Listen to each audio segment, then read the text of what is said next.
Buenas tardes a todos. Les damos la bienvenida en estas jornadas eh, sobre las cuestiones de competencia. Quiero agradecer en nombre del Colegio de Magistrados y Funcionarios del Poder Judicial y la Asociación de Magistrados y Funcionarios del Poder Judicial de la Cava, a todos los que se han inscrito a las charlas.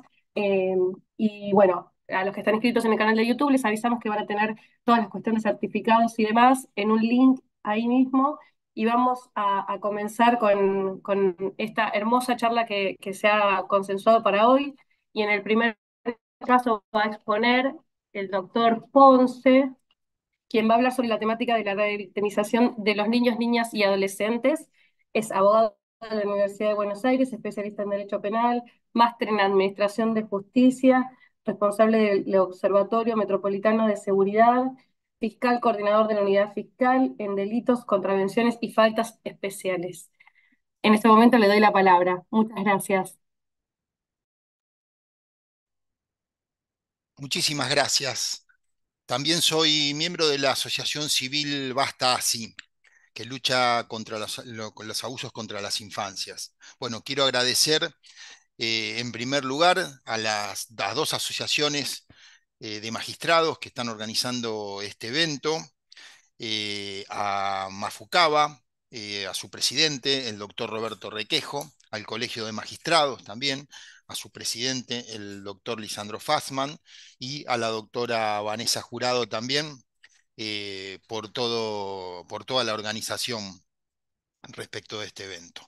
Bueno, voy a tratar, en función del objeto de esta convocatoria, que es de competencias, vincular estas dos cuestiones con la revictimización de niños, niñas y adolescentes y dejar planteada la necesidad urgente de la transferencia de los delitos que resultan tener víctimas a todos los niños, niñas y adolescentes, los delitos más graves como son los delitos de abuso sexual.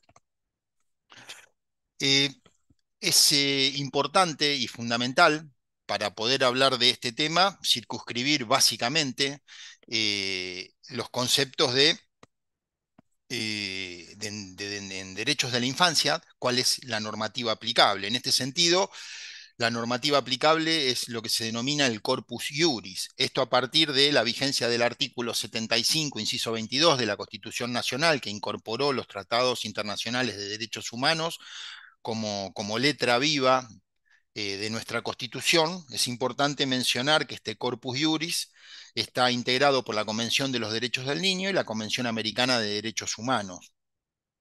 Un instrumento fundamental es la opinión consultiva número 17/2 de la Comisión Interamericana de Derechos Humanos. Justamente la opinión consultiva 1702 nos dice que los niños, niñas y adolescentes poseen derechos que corresponden a todos los seres humanos y además de estos derechos, derechos especiales derivados de su condición justamente de niños, niñas y adolescentes y por ende de su condición de vulnerabilidad, y a su vez a estos derechos corresponden deberes especiales de cuidado por parte de la familia, por parte de la sociedad y por parte del Estado, que no es una cuestión menor. En este sentido,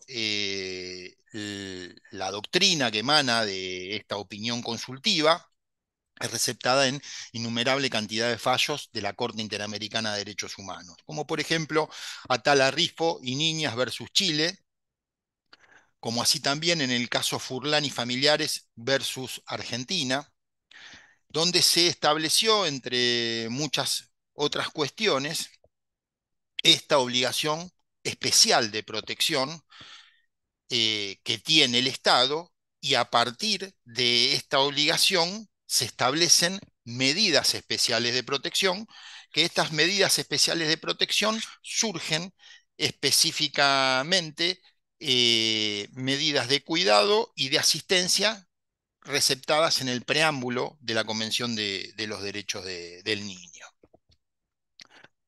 El artículo 3 de la Convención de los Derechos del Niño establece el interés superior del niño. El interés superior del niño justamente significa, establece, nos da el concepto de que no es suficiente, digo, para proteger a los niños, niñas y adolescentes, disponer solamente de protecciones o de garantías si los operadores judiciales carecen de capacitación suficiente en lo que tiene que ver el interés superior del niño y consecuentemente sobre la protección efectiva de sus derechos. Es decir, que para que se pueda satisfacer el interés superior del niño, tenemos que tener a operadores sumamente capacitados que puedan proteger de forma efectiva estos derechos. ¿Cómo se pueden proteger? Justamente con medios idóneos, con operadores especializados, con recintos adecuados por donde transiten estos niños y tener en cuenta la inmadurez, la vulnerabilidad de cada niño, niña, adolescente. Y de aquí surge también el concepto de autonomía progresiva. El concepto de autonomía progresiva va a estar íntimamente relacionado con el derecho a ser oído también. ¿Qué nos quiere decir la Corte en infinidad de casos?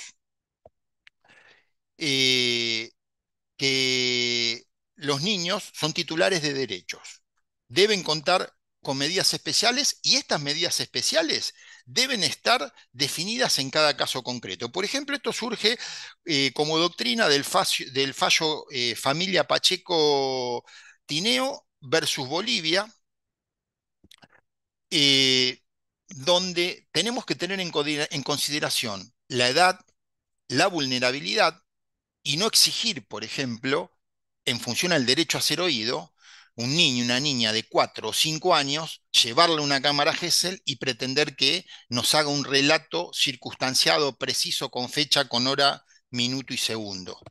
Eso es desconocer justamente esto, y si utilizamos esto y el niño o la niña no habló, archivar el caso porque no hay prueba. Hay que utilizar la perspectiva de niñez, esto es, trabajar con los adultos protectores, trabajar con los profesionales que intervinieron, los docentes, todos los que rodean a los niños para poder reconstruir e investigar en debida forma este hecho. Cuando hablamos de revictimización, ¿qué hablamos justamente? Hablamos de toda esta falta de capacitación, toda esta falta de operadores especializados, de recintos inadecuados, donde justamente se los maltrata, se los revictimiza. Digo, en el caso de un abuso, el hecho justamente genera un trauma. ¿Qué es un trauma? Es una herida muy grande en la psiquis del niño o niña. Si nosotros no los cuidamos o investigamos en forma inadecuada los hechos, lo que vamos a hacer es agrandar este trauma, ¿no? Como ir a la guardia de un hospital y pedirle a un médico, una médica, que nos ayude y en vez de que nos ayude nos empiecen a pegar con un martillo en la herida, cada vez se agranda más. Esto es cuando se replican, se repiten cámara Gesell, se convocan en distintas fechas a los niños, niñas, en distintos horarios, en recintos inadecuados, digo, como sucede lamentablemente hoy en día, sobre todo en este tipo de delitos que todavía no fueron transferidos a la ciudad de Buenos Aires, que se investigan en el ámbito de la justicia nacional. Para ser muy breve, digo, tenemos que tener en consideración los precedentes de la Corte Suprema, el precedente Bazán, el precedente Giordano del Tribunal Superior de Justicia, donde se estableció justamente que el tribunal máximo superior en la ciudad de Buenos Aires es el Tribunal Superior de Justicia de esta ciudad. En función de estos precedentes surge claramente, en función de la autonomía plena a la que tiene que llegar la ciudad de Buenos Aires, en la medida en que no se transfieran todas las competencias y todos los delitos, esta autonomía va a estar restringida y se invierte el paradigma del viejo fallo Longhi, ¿no? Que cuando intervenía un solo delito que no estaba transferido, funcionaba como fuero de atracción y lo tenía que investigar la justicia nacional. Hoy en día es a la inversa. Ante varios delitos, justamente la obligación es de trabajarlo, de investigarlo en la Ciudad de Buenos Aires. ¿Y por qué la necesidad de esta transferencia, de esta competencia y de investigar estos delitos? Justamente por el sistema procesal que establece la Constitución de la Ciudad de Buenos Aires, el sistema acusatorio. En Nación tenemos un sistema inquisitivo, un juez de instrucción, un juez que investiga, un juez que acusa, un juez que resuelve, un juez todopoderoso, donde si quiere le da intervención al fiscal y si no, no, solamente necesita, según ese código inquisitivo morigerado, que el fiscal inste la acción para comenzar la investigación. Después el fiscal es una figura decorativa. En el proceso acusatorio, justamente, las ventajas del proceso. Tenemos un juez de garantías que va a velar por las garantías del debido proceso de las víctimas y del imputado. Y no nos olvidemos que cuando hay niños, niñas y adolescentes víctimas, hay un doble estándar. Esto lo dice la Corte Interamericana en una innumerable cantidad de precedentes, la Corte Suprema de Justicia. Hay un doble estándar, justamente. Eh, Hay que reconocer y respetar las diferencias de trato ante diferentes situaciones que tienen imputados adultos con niños y niñas eh, que tienen menos de 18 años. Aquí hay un doble estándar respecto de la víctima en relación al imputado. Y esto no es una cuestión menor y los operadores tenemos que tener muy clara esta cuestión. La verdad que el tiempo ya lo tengo casi agotado. Quiero dejar otro interrogante. Básicamente la idea era plantear interrogantes, tener presente el falso SAP, el falso síndrome de alienación parental, cuyo autor es Richard Gardner, a la postre documentado pedófilo, psiquiatra, psicoanalista norteamericano, donde todos los colegios profesionales de Estados Unidos no reconocieron la validez de esta doctrina. Y sin embargo, en muchos operadores judiciales, esta doctrina parece que fuese una verdad revelada y que no tiene ningún fundamento científico, donde se establece claramente, no, los niños fabulan, los niños mienten. Es mentira. Los niños no pueden mentir sobre algo que no conocen. Digo, y tenemos toda la batería científica de todos los test de la psicología tradicional que pueden justamente determinar esta veracidad en los relatos. Para ir cerrando, digo, teniendo en consideración esto, ¿no? Esta teoría también establece que una madre puede influenciar fácilmente a un hijo en contra de su padre, en contra de alguien para que mienta y le cause un perjuicio a esa persona. Digo, es nada científico y es totalmente inválido. Quienes quieran complementar el tema, por supuesto, estamos a disposición en las asociaciones, en Basta Asi, Asociación Civil, y quiero dejarles este libro, que es un libro que editó el Consejo de la Magistratura junto con la Asociación Civil Basta Asi, donde hay un montón de artículos de distintos juristas, de operadores del sistema judicial, donde se proponen muchas soluciones. Desde Basta Asi tenemos un proyecto que cumple con el marco constitucional que respete y que se hizo teniendo en consideración todas las previsiones de la Convención de los Derechos del Niño y los precedentes de la Corte Interamericana de Derechos Humanos. El libro lo tiene la organización para quien lo quiera lo pueda pedir y lo tenga en forma gratuita en formato digital. Yo agradezco mucho, ya estoy excedido en el tiempo previsto y quiero dejarles como último mensaje que tengan claro que cuando un niño, una niña o un adolescente está hablando de hechos sumamente graves que afectan la dignidad humana, no miente. Muchas gracias. Muchas gracias, doctor. Una excelente exposición, muchas gracias. Eh, bueno, pasamos al sector, es el doctor Dávila. La temática es sobre perspectiva de género. El doctor es abogado de la Universidad de Buenos Aires, especialista en violencia de género, de la Facultad de Psicología de la UBA, integrante del Poder Judicial desde hace muchas décadas atrás, actualmente fiscal de primera instancia a cargo de la Fiscalía Especializada en Violencia de Género, docente en varias universidades, tanto en grado como en posgrado, y varias publicaciones, y le damos la bienvenida al doctor Dávila. Cedo la palabra y le agradezco que esté en este gran panel que tenemos en el... Bueno, muchas gracias, Vanessa. Me sumo a los agradecimientos que mencionó Jorge al principio de su exposición. Y bueno, tenemos un tiempo acotado. Yo les confieso, tengo un cronómetro al lado mío porque en general cuando uno comienza a hablar de estos temas, a veces excede los tiempos pautados.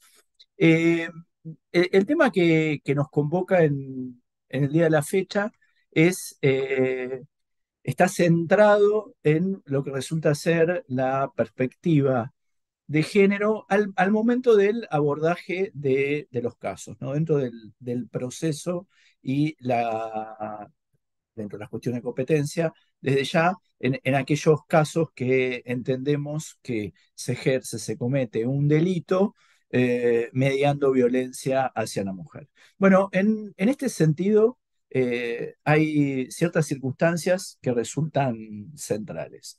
En principio, eh, tenemos que analizar cómo vamos a abordar estos casos. Desde una perspectiva integral, y aquí tenemos que ser muy prudentes en evitar un abordaje estereotipado de los casos y alejarnos de lo que suelen ser las respuestas automáticas. ¿Y por qué digo esto? Porque en general, cuando nos toca hablar de violencia hacia la mujer, bueno, esa violencia se reproduce como fenómeno histórico basándose, o por lo menos una de sus bases son los estereotipos.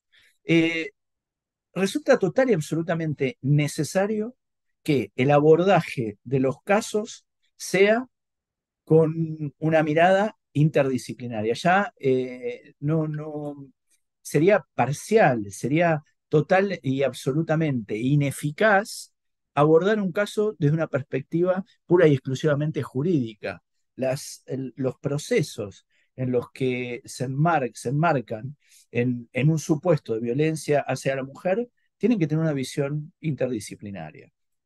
Esto desde ya va a generar de manera obligatoria que todos los agentes judiciales tengan una capacitación en género. Pero esa capacitación, además, excede en muchísimas oportunidades, y esto es lo esperable, excede lo que es el conocimiento netamente jurídico. Desde ya nunca tenemos que olvidar que las soluciones de los casos están basadas en evidencia y en el método de investigación criminal, pero el abordaje tiene que ser interdisciplinario. Y este abordaje interdisciplinario tiene que ver con la identificación desde ya de factores de vulnerabilidad y, por supuesto, siempre encontrando asistencia en distintas oficinas que no están necesariamente formadas y compuestas por abogados, sino también por otras disciplinas,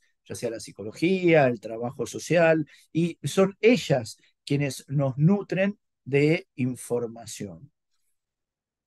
En este sentido, tenemos que tener algo bien claro. Cuando llevamos adelante un proceso, una investigación de este tipo de delitos, nos tenemos que nutrir de diferentes elementos. Y esto es importante y es fundamental. La visión siempre tiene que ser con perspectiva de género. Y esa perspectiva de género se construye justamente con esto que estoy diciendo. Si nosotros tenemos que hacer una recolección de evidencia técnica, bueno, desde ya vamos a descansar en un perito, en el cuerpo de investigaciones judiciales probablemente, que nos informe y nos asista en ese sentido. Ahora bien, si tenemos que detectar indicadores de vulnerabilidad, si tenemos que detectar indicadores de violencia de género, bueno, desde ya que vamos a tener que asistir a la contribución de, por ejemplo, los integrantes de la UFABIT, de la NAVI en el caso de que nos, como mencionó Jorge con anterioridad, que nos encontremos frente a un niño, niña o adolescente víctima. Y voy a tomar algo que dijo Jorge que me pareció muy interesante y tiene que ver justamente con esta circunstancia vinculada a las pretensiones de la obtención de prueba en este tipo de procesos, sobre todo cuando hay niñas o adolescentes víctimas. Él hizo referencia a algo que es fundamental. pero fundamental. Y es el valor, la carga que se le pone a una prueba, por ejemplo, como es la cámara Gesell y esa obtención casi obsesiva que tenemos nosotros y que es lógico que sea de obtener condiciones de tiempo, modo y lugar en una comisión de un delito. Desde ya no es el objeto de la clase, pero estas condiciones tienen que existir como para avanzar en una imputación penal. Ahora bien, ¿va a ser de la Cámara Gesell donde podamos obtener toda esta información? No, es un rompecabezas en el que la Cámara Gesell nos va a aportar algo. Hace muy poco, el mes pasado, tuvimos un caso, un juicio, donde la imputación era un juicio contravencional, donde la imputación que se hacía a un profesor de un colegio secundario era qué lindas que estás, qué lindas tetas tenés. Esto era el objeto de la contravención que nosotros estamos imputando. Nunca pudimos obtener estas palabras por parte de la víctima en la Cámara Gesell. No lo dijo. Ahora bien, el padre dijo que la adolescente le había comentado esto. Una compañera también dijo, porque ella no podía verbalizar estas circunstancias. Pero bueno, nos situó en el lugar donde había ocurrido, nos situó en el colegio, y a esto creo que apuntaba Jorge y es muy importante. Eh, Como operadores de la justicia tenemos que identificar la problemática, recoger información y progresar sobre ella para describir y proponer en lo posible soluciones que protejan a las mujeres y que consoliden su confianza en nosotros como operadores judiciales. Este tratamiento debe ser efectuado con perspectiva de género. Y básicamente la finalidad de esto es erradicar la violencia de género como tal. Eh, en términos de Ristov, brindar una única respuesta estandarizada necesariamente va a nos va a llevar a desentendernos de las situaciones de las víctimas concretas y veda desde ya cualquier posibilidad de trabajar en la búsqueda de nuevas y variadas medidas de protección, acompañamiento y construcción de verdaderos esquemas transformadores en la protección de las víctimas. En este sentido, es necesario un avance en todas las políticas públicas para el abordaje de la violencia de género, ya sea en un crecimiento continuo que configure este delito como una violación a los derechos humanos, más masiva de incluso de lo que la historia puede registrar. En este sentido, el, el movimiento de las mujeres ha ido incentivando de manera permanente con sus reclamos que desde el Estado se responda con políticas justamente a estas violaciones de derechos. En el año 2009, la ley 26.485 se tiene como una primera legislación en el país acerca de la violencia contra la mujer específicamente, otorgando de ya amplitud a los derechos que fueron otorgados inicialmente y a las que se comprometió el Estado Nacional, como ser la Convención de Belén do Pará, la Convención sobre la eliminación de todas las formas de discriminación contra la mujer. Habíamos tenido un antecedente, la ley 24.417, pero que se refería sobre todo a la violencia contra las mujeres, pero la limitaba a distintos ámbitos de la vida. Con la ley 26.485 se extiende desde ya lo que es el ámbito de aplicación.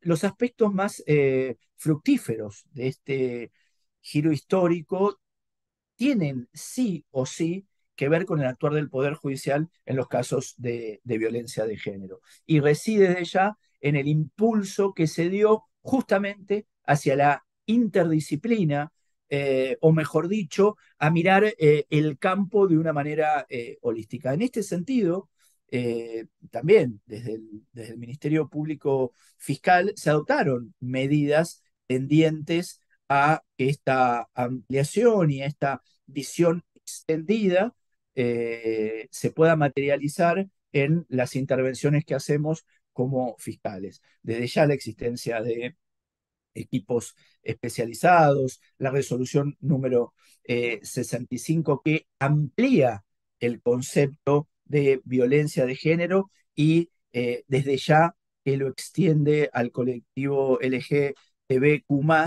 es una muestra de esta determinación hacia, en ese sentido de avance. La creación de la Oficina de Asistencia a la Víctima, su actuación, Edith, que es el equipo que hace justamente el trabajo fuera de lo que es el ámbito estructural del Ministerio Público Fiscal, y la NAVI son muestra de esto. A su vez, los centros de la mujer también acompañan y coadyuvan a esta visión interdisciplinaria. Desde ya que esta perspectiva de género, esto, tratar a la víctima caso a caso, no dar respuestas estandarizadas, no caer en los estereotipos, alejarnos de esas prácticas, nos incluye a todos como actores procesales, incluye al Ministerio Público Fiscal en estas muestras que estoy mencionando, pero también desde ya que afecta a quienes tienen que resolver los conflictos, que en definitiva son los jueces, y desde ya también a las defensas. Si hoy por hoy la defensa se centra en continuar con esta inobservancia de la perspectiva de género, va a ser una defensa total y absolutamente ineficaz. De la misma manera que desde la Fiscalía abordamos los casos con perspectiva de género, de la misma manera que la Fiscalía aporta pruebas de contexto, de la misma manera que se amplía el campo probatorio, la defensa poco eficaz va a ser si lo único que hace es mm, tener un discurso de, bueno, los derechos excesivos de las mujeres. Señores, a ver, está totalmente y absolutamente claro que las mujeres han avanzado en la conquista de los derechos. Esa no es la discusión. No se puede pretender ir contra circunstancias que están más allá de ser justas, más allá de corresponder, están legisladas. Y el Estado Nacional ha tomado una posición fundamental. De estas circunstancias no se retrocede. No estamos dispuestos, ninguno de nosotros, a retroceder. Y esto hay que ser bien claro. No tiene que ver con estructuras políticas transitorias, no tiene que ver con gobiernos, tiene que ver con la conquista de los derechos. Y estas conquistas de derechos, una vez que se consiguen, hay que luchar desde ya para sostenerlas. Pero ya están entre nosotros, han venido a quedarse y es el desafío que tenemos cada uno como operador judicial a seguir sosteniendo los derechos y a seguir defendiendo los derechos de las mujeres. Ya estoy en casi 14 minutos, así que para no cansarlos y para no entorpecer al resto de los colegas, voy a cerrar la exposición desde ya encontrándome a disposición para responder las preguntas que se nos hagan. Muchísimas gracias por haber prestado atención a mi exposición. Muy amables. Muchísimas gracias, doctor. Excelente exposición. Ahora, muchas gracias también, un honor. Le vamos a dar la bienvenida al doctor Maragliano, que va a hablar sobre la temática de implementación de la unidad de flagrancia, abogado de la Universidad de Buenos Aires, especialista en Derecho Procesal y Penal y Procesal Penal. Y le damos la bienvenida. Bueno, muy bien. Muchas gracias a todos.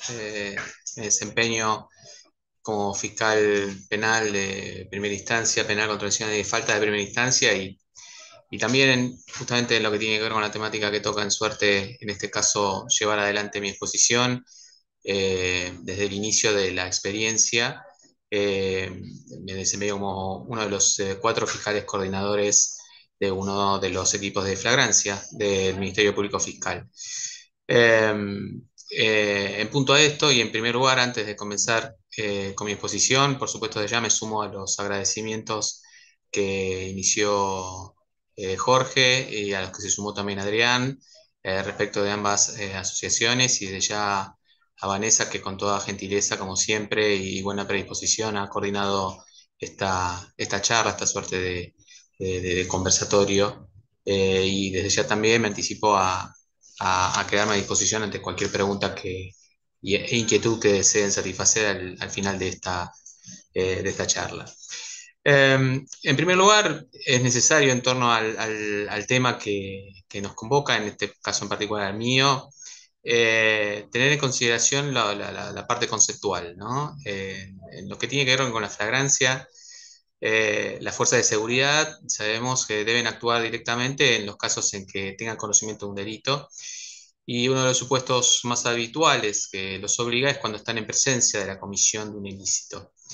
Eh, la flagrancia requiere eh, la posibilidad de la intervención inmediata por parte de las fuerzas de seguridad, y están encaminadas a una discriminación relacionada con lo que se denomina flagrancia, cuasiflagrancia y flagrancia presunta. La flagrancia propiamente dicha se da en el instante mismo en que el acto ilícito se produce, es decir, cuando el sujeto es observado cometiendo, o la persona, el imputado de un hecho, es observado cometiendo, ejecutando el delito, independientemente que lo consume o no. Eh, la cuasiflagrancia lo es cuando el imputado es sorprendido momentos después de cometer la conducta ilícita, ya sea porque se inició una persecución por parte de la fuerza de seguridad o de particulares que indican que esa persona acaba de cometer un ilícito, sin que sea necesario en este caso que la policía haya percibido o visto de forma directa la comisión de ese hecho delictivo. Eh, el último supuesto, el supuesto de la flagrancia presunta, siempre torna conflictivo, ya que se autoriza a la aprehensión de la persona imputada en casos en que se presuma que tiene rastros u objetos que provengan de un delito, un ilícito. Eh, Esto es desde lo estrictamente conceptual. Lo que se ha observado institucionalmente dentro del Ministerio Público Fiscal es lo que ha llevado, lo que ha motorizado en definitiva al cumplimiento, al desarrollo de todo cuanto tiene que ver con esta situación específica relacionada con las unidades de flagrancia, y lo que ha motorizado el fundamento para el cual estas han tenido lugar. Lo que tiene vinculación con esto es el aumento sustancial en la complejidad y cantidad de casos en que recayeron en nuestra órbita a partir específicamente desde el año 2017. Esa incidencia en el aumento de casos tradujo como consecuencia el tratamiento específico y más especializado, más sectorizado de las cuestiones vinculadas con los delitos flagrantes. Como todos nosotros sabemos, o bueno, lo pongo en consideración, nuestro foro está dividido en 4 zonas geográficamente predispuestas en lo que es el norte, sur, este y oeste, y el aumento exponencial de trabajo, de intervenciones, en torno a lo que se vincula con la intervención en cada uno de los casos de las fiscalías de primera instancia, experimentó un fuerte impacto en lo que hace al trabajo y a la actuación de los equipos que en su momento tenían una intervención directa en una competencia muy amplia, y que se vio ampliada aún más desde el año antes mencionado. Y esto, por supuesto, produjo la posibilidad de ver una afectación en la gestión de los casos, en la calidad de la actuación de cada uno de los fiscales y los equipos de trabajo, y una complicación cierta en el seguimiento de las investigaciones. Razón por la cual se generó la necesidad, a partir de una correcta implementación de gestión, de diseñar un proceso o un flujo de trabajo no convencional, o sea, un proceso de trabajo que eh, significó un desafío interesante, puesto que en definitiva modificó el paradigma tradicional, en tanto modificó la distribución interna del trabajo fundamentalmente de las fiscalías de primera instancia. Desde este punto de vista, entre todas las especializaciones que actualmente rigen dentro de la estructura del Ministerio Público Fiscal, dentro de las que tanto Jorge como Adrián forman parte de distintos aspectos dentro de esta especificación tematizada en su respectiva intervención, la, eh, la intervención de la flagrancia ha tenido que ver a través de la implementación de las unidades que conforman cada una de ellas en cada una de las zonas correspondientes una especialización temática específica. En relación a esto, su puesta en marcha ha evidenciado y traducido la intervención de unidades fiscales de flagrancia en cada una de las zonas, razón por la cual en la actualidad contamos con 4 unidades de flagrancia en la zona norte, en la zona sur, en la zona oeste y en la zona este. El objetivo primario ha sido de diversa índole, entre ellos podemos mencionar otorgar a este tipo de supuestos en los que tienen vinculación con la intervención inmediata de la Fuerza de Seguridad y la posterior consulta con la autoridad judicial en caso de ilícitos con las características que mencioné en un comienzo, a dotar a estos supuestos de una respuesta judicial más ágil y eficiente, y también de algún modo quitar del circuito de turno a las fiscalías de primera instancia, brindar un servicio más específico en torno a lo que tiene que ver con la intervención de flagrancias, para que las fiscalías de primera instancia puedan intervenir, sobre todo las fiscalías ya sea tematizadas o no, y la Fiscalía de Competencia General pueda intervenir y concentrar sus esfuerzos en la investigación y la litigación oral de cada uno de los casos. Las unidades de flagrancia eh, resultan caracterizadas, por así decirlo, como una suerte de boca de acceso que de algún modo interrelacionan y coordinan cada uno de los supuestos y presupuestos que en cada una de sus exposiciones han descrito respecto del ámbito de sus respectivas competencias, tanto Adrián como Jorge, y derivan o establecen una primera intervención en supuestos específicos relacionados con la temática de flagrancia, que se realiza una aproximación con una respuesta judicial que describe un aspecto inicial relacionado con eh, la, la consulta judicial respecto de la intervención policial previa en torno a este tipo de supuestos, la disposición de las medidas probatorias y cautelares correspondientes, el posterior diseño judicial de la descripción circunstanciada de los hechos que correspondan con la comparecencia del imputado ante la autoridad fiscal, y luego la adopción de las decisiones estratégicas judiciales o probatorias que correspondan en torno al seguimiento del caso en sí. Cumplidas esas premisas, el caso se deriva de acuerdo a la tematización que corresponda, ya sea en un caso a la unidad de drogas, a la unidad de violencia de género, a la unidad de contravenciones y faltas, o a las fiscalías de competencia general correspondientes. Esto ha traído eh, beneficios tangibles que en su momento fueron predispuestos de esta forma, fueron de alguna manera observados o pretendidos desde sus inicios en torno a la posibilidad de absorber por completo y de una manera exclusiva la gestión inicial de casos detectados en flagrancia.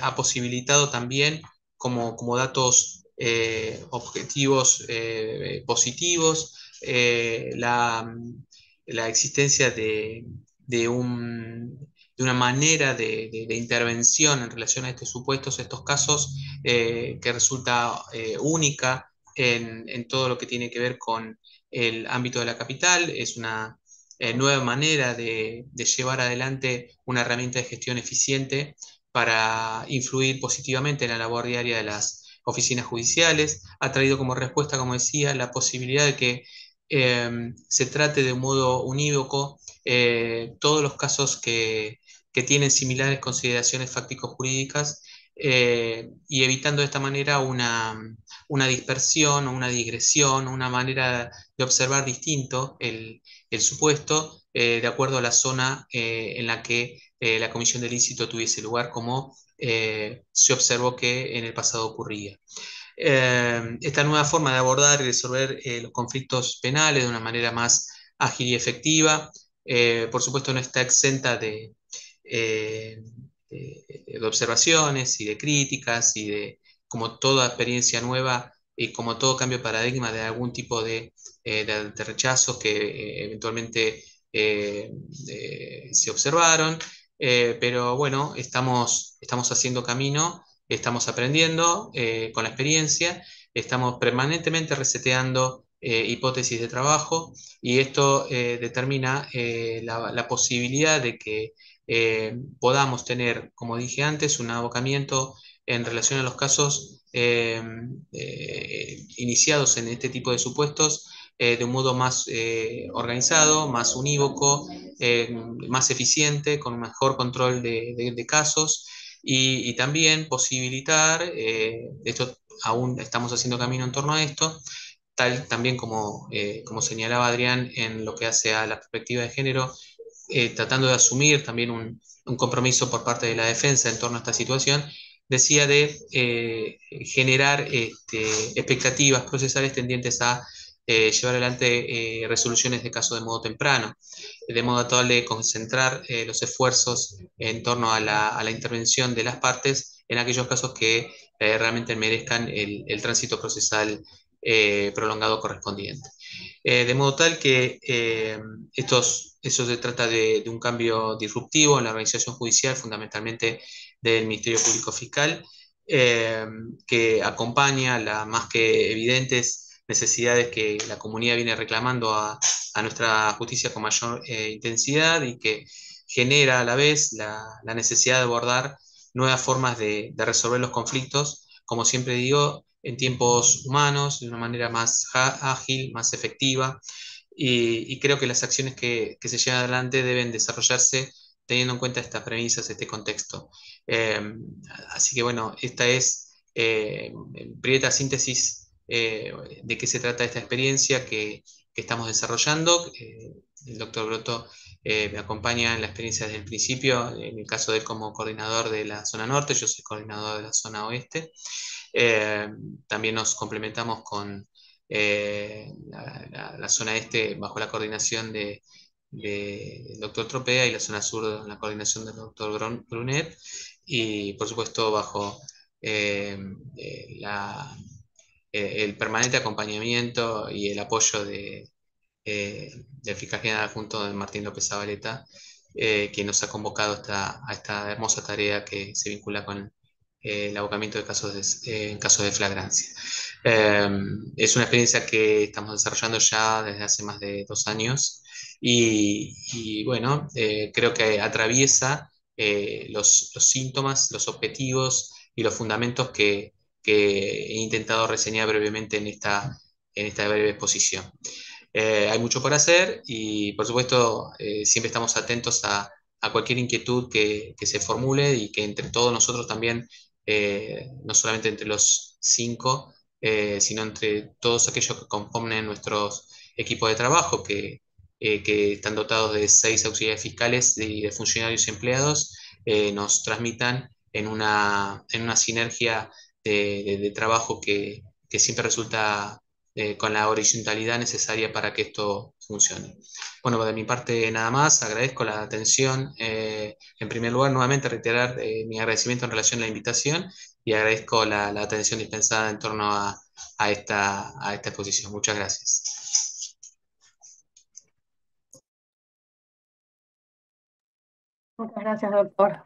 Muchas gracias a usted por su exposición. Pido disculpas por las poca conexión y demás que tengo, y le doy la palabra y presento al doctor Broto, que es el último de los expositores en estas jornadas de hoy, que va a hablar sobre unos delitos particulares en el marco de lo que acaba de decir su antecesor en la palabra, abogado de la Universidad de El Salvador. Tiene maestría en Administración de Justicia, especialización en Derecho Penal, Finanzas y Tributario, docente de diversas universidades, expositor en varias jornadas, no solo esta, y autor de varias publicaciones. Y espero no se haya cortado y le doy la bienvenida, perdón el acelere porque el miedo de que se me corte. Le doy la bienvenida, doctor Broto. Es un placer tenerlo entre nuestros expositores y dar cierre. Gracias, Vane. Bueno, en mi turno me sumo. No lo voy a hacer larga, voy a poner el cronómetro. Creo que igual soy el último, así que me puedo quedar hasta las 7 de la tarde sin problema, seguir hablando. No sé si va a haber alguien del otro lado, pero me sumo a a los agradecimientos. Siempre es buenísimo por parte de las asociaciones que hagan estos encuentros como para poder discutir algunas problemáticas. El tiempo no nos da para hacer para profundizar en algunos temas, pero sí son sumamente interesantes para poder discutir o poder hablar de lo que nos está pasando en la justicia o de cuestiones particulares de cómo mejorarla. Yo me quedo con varias cositas que dijeron Jorge, Adrián, Néstor. De cada uno saco algo en particular y me ayudaron a empezar esta charla.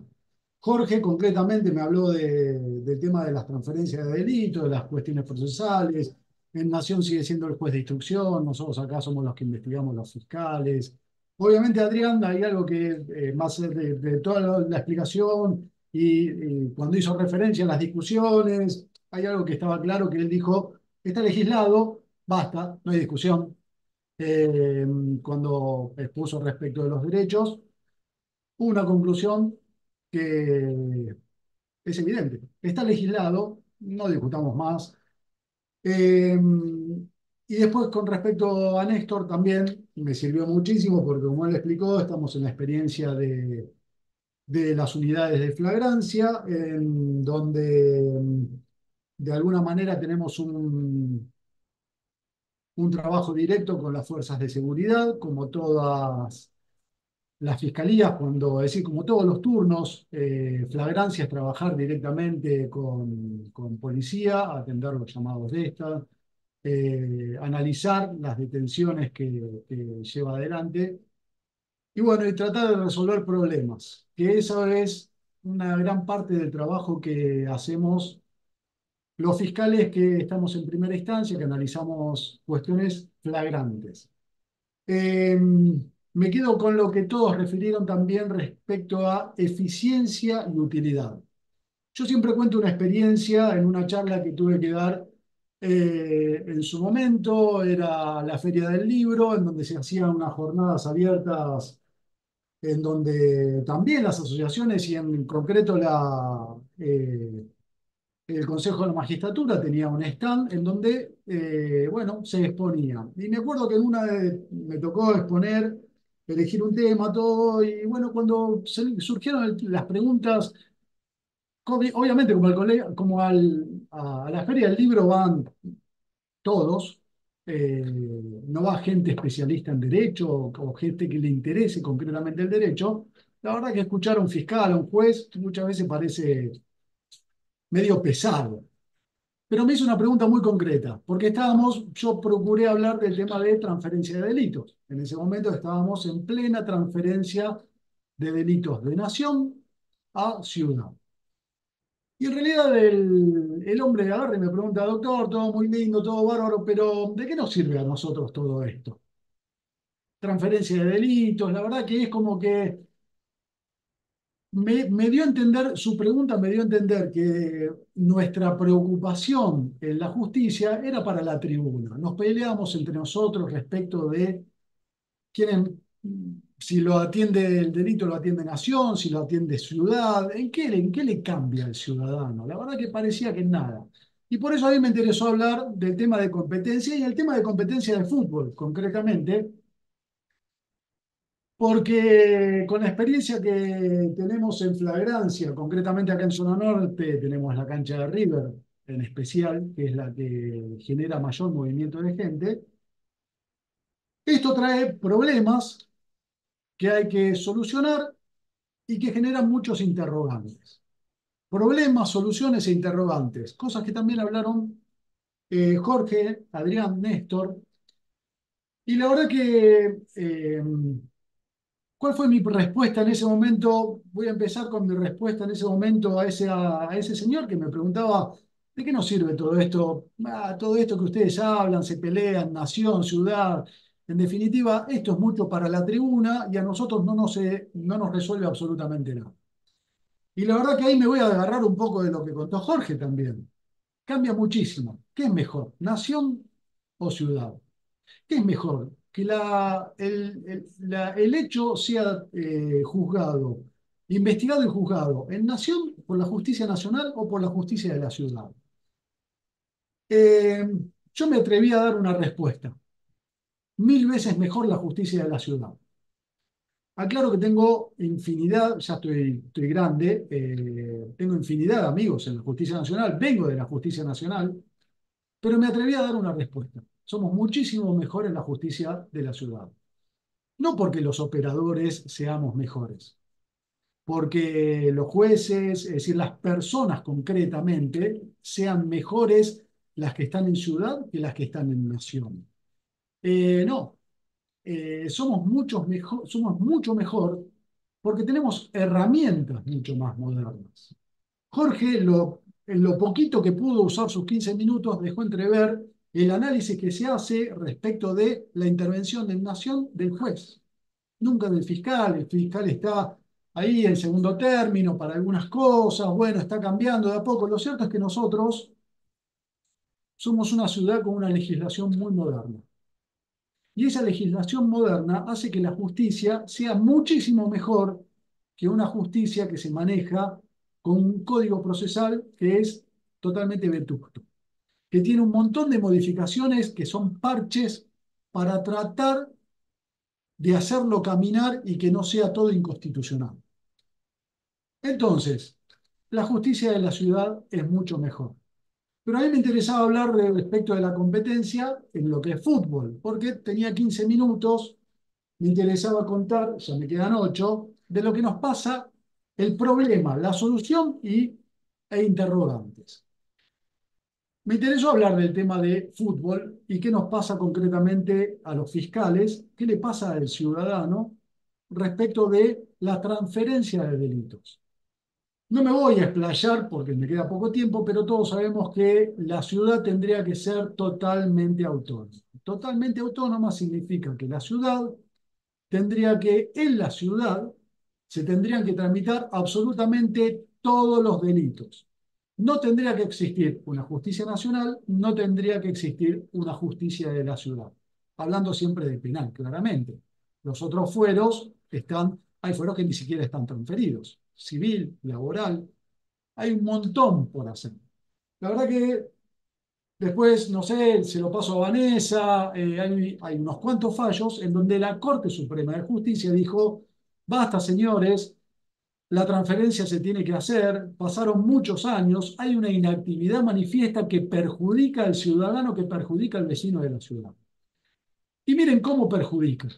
Eh, yo iba a hablar concretamente de la ley 23.184 y la 24.192, que son los delitos que se cometen en el ámbito del fútbol, es decir, en eventos deportivos. Miren el problema. Depende del librito de cada juez, depende del librito de cada fiscal, y acá sí también me permito hacer un paréntesis. La gran ventaja de las unidades de flagrancia es que 4 coordinadores junto con el fiscal general adjunto nos podemos sentar y definir cómo hacemos con este tema particular. Mira, yo tengo este problema, ¿cómo lo resolviste vos? Y la verdad que entre 5 personas nos sentamos, discutimos, damos las distintas versiones y sacamos una conclusión. Y esa conclusión significa que los 4 coordinadores, cada uno en su unidad, baja una línea de trabajo y la ciudad es una sola en su forma de trabajar. Eso no pasa en Nación. Esta coordinación no existe, con lo cual ahí sí va a recaer en el librito de cada fiscal o cada juez que esté de turno. Miren lo que pasa. La problemática de los delitos cometidos en eventos deportivos. Cada vez que nosotros tenemos dos leyes, hay tres transferencias, dos muy grandes ya con muchos delitos, pero la verdad que la ciudad tiene transferida una gran cantidad de delitos, pero el robo y el hurto, el homicidio, son delitos que en particular siguen analizándose, se siguen investigando en Nación.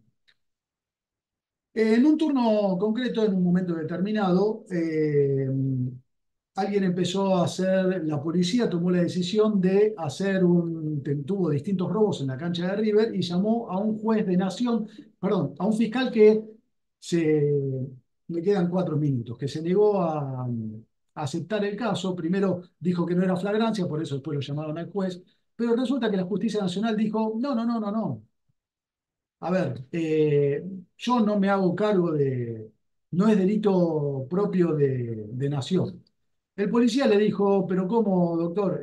Hasta hace 15 días atrás, el juez y el fiscal que me atendían de Nación decían que sí era delito propio de Nación el robo cometido en una cancha de fútbol. Y el juez siguió insistiendo, mire, a mí no me llame más porque yo no atiendo llamados respecto de hechos de robo cometidos en un evento deportivo. Eso está dentro de la ley 24.192, con lo cual tiene que llamar a Ciudad. El tema es que el policía no sabía qué hacer. La verdad que empezó un conflicto enorme, llamó a Ciudad, en ese momento a quien llamó en Ciudad dijo, pero ¿cómo? A ver, el robo, es decir, la ley 24.192, la ley de eventos deportivos, es claro que creó nuevos delitos y constitucionalmente los delitos nuevos, ya se dijo que como son delitos nuevos creados con posterioridad a que la ciudad existía, esos delitos eran propios de la ciudad autónoma. Ahora, los delitos que existían con anterioridad a la existencia de la ciudad como autónoma tenían que seguir en nación. Entonces, en ese momento, el fiscal que atendió de turno dijo: no, miren, el robo y el hurto, la verdad que no son nuestros. Yo no me hago cargo. Llámelo a Nación y explíquele.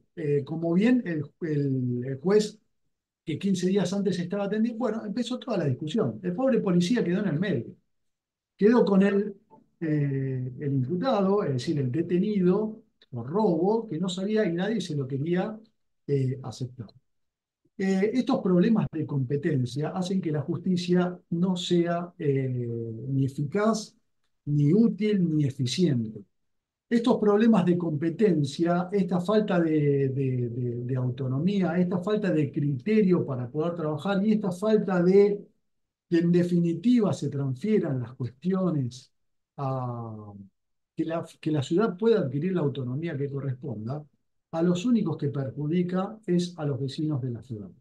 Los vecinos de la ciudad no tienen por qué lidiar con la discusión de los jueces y los fiscales en cuanto a la intervención, quién interviene respecto de qué delitos, porque ahí sí nos terminamos peleando nada más que entre nosotros y la víctima del delito pasa a un segundo plano y queda ahí en la nebulosa de la pelea entre dos jurisdicciones para ver quién investiga y quién no determinados casos. Lo cierto, voy a tratar de concluir, me quedan 2 minutos para hacer los 15, quizá me robo un poquito más, pero lo cierto es que, vuelvo a esto, la justicia de la ciudad es muchísimo mejor que la justicia nacional. No porque los operadores sean mejores, sino porque tenemos mejores herramientas. Hay una organización distinta que nos permite ser mucho más eficientes. Así como transmití el problema, transmito la solución. En la justicia de la ciudad, en lo que es fiscalías, la verdad que no nos importa mucho la discusión. Aceptamos competencia, nos quedamos si hace falta absolutamente con todo. Eh, es preferible dar la solución antes a la víctima que entrar en una pelea innecesaria que revictimiza a la persona que que sufrió el delito. Eh, esta circunstancia nos lleva a que hoy el fútbol, en función de la ley 23, de la 24.192, que en definitiva es la que modifica la 23.184, haga que todo lo que pase en una cancha de fútbol sea de la justicia de la ciudad. No porque quede recontra claro que nos corresponde, sino porque entendemos que ante la situación de crisis que trae aparejada la discusión de competencia entre distintas jurisdicciones, el mejor resultado es que pongamos en primer término el problema de la víctima y con ello tratar de dar una solución. Bueno, se me acabaron los 15 minutos. Si teníamos más tiempo, ojalá haya muchas preguntas, pero les quiero agradecer y desde el colegio y desde la asociación también tienen en general nuestros mails. Estoy a disposición para todos aquellos que necesiten y les interese discutir estos temas para que los podamos charlar y, bueno, abrir el diálogo y la discusión a todos los que lo necesiten. Gracias.